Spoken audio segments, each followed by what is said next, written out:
Bon, donc on est le 25 février. Et comme j'avais dit, je suis en train de construire un tipi, non pas pour moi, mais pour récupérer mes essaims, parce que je ne vais pas diviser. Donc je vous fais voir la construction. Donc c'est très ancien hein, cette technique. J'ai des livres du XVIIIe siècle sur la campagne où il y a 50 pages sur l'apiculture à cette époque.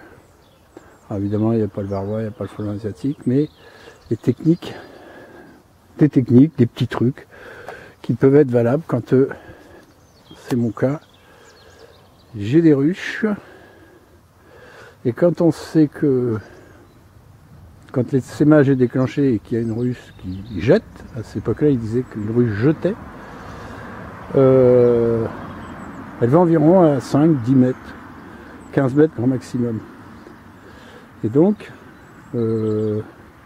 comme devant je n'ai rien, tout est assez loin, et ben je vais mettre, voilà, je vous fais voir la distance, je suis à 20 mètres à peu près. Voilà les ruches. Hop. Je suis en train de me faire mon tipi ici. Alors, à côté, il y a un petit pommier, mais il va être un peu juste. Et je crois qu'il est à moitié mort. Enfin, on va voir. Donc, c'est ça l'idée. C'est que les abeilles viennent là-dessus. Donc, tout ce que j'ai lu, c'est de mettre du genêt, des choses comme ça. Si on a un filet de pêche, c'est bien aussi, et c'est ce que je m'en vais faire. Donc je vais couper, et puis je vais avancer un peu le chantier. Donc, comme on peut voir, j'ai mis un poteau en châtaignier au milieu, en poutre, qui est ici. Et ensuite, j'ai ligaturé au petit fil de fer. Voilà, donc on peut toujours laisser ça, hein. Faut laisser, ça permet éventuellement d'accrocher. Mais les abeilles ont tendance, d'après ce que j'ai lu, plutôt à être à 2 mètres de haut. Ouais. Et puis j'ai plus ou moins enfoncé les piquets. Bon allez, je vais mettre mon filet et on va avancer un petit peu. Je vais prendre quelques photos après. À plus tard. Voilà l'étape du filet.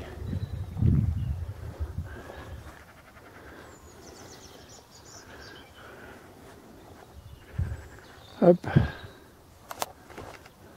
Donc ça tient quand même, hein, tout ça. Hein.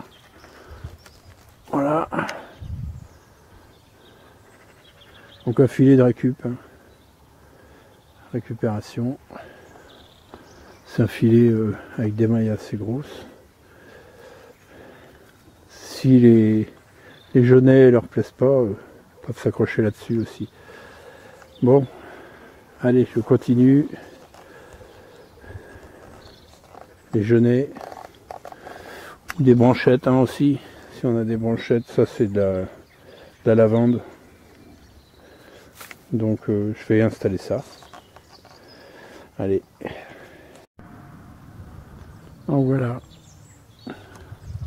Donc je couds un feu à la façon des toits de chaume. Je pique les branches dans le filet, comme ça. Et puis je vais attacher succinctement comme ça. Hein. Et là, je vais en mettre un autre. Hop. Donc comme je dis, que je vais faire à la fois là. La façon du toit de chaume, sauf que les toits de chaume on les faisait dans l'autre sens. Alors, s'il y en a qui se posent la question, ce que j'ai lu, parce que c'est une expérience, c'est qu'il faut mettre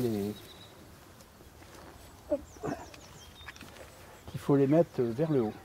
Les abeilles se crochent comme ça. C'est pour ça qu'après les branches courbent sous le poids des essaims. Bon, demain je vais à la déchetterie, si je trouve un peu un peu de sapin, je mettrai du sapin, un mélange de tout ça.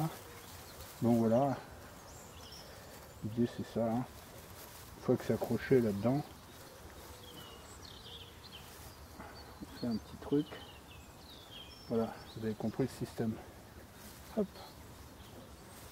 Bon, allez, je continue.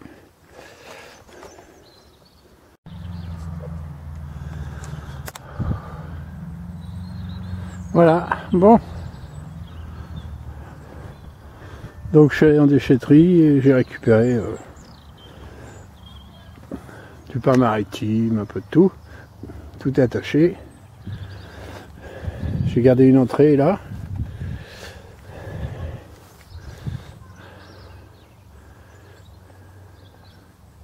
Comme on peut voir devant les ruches. Hop.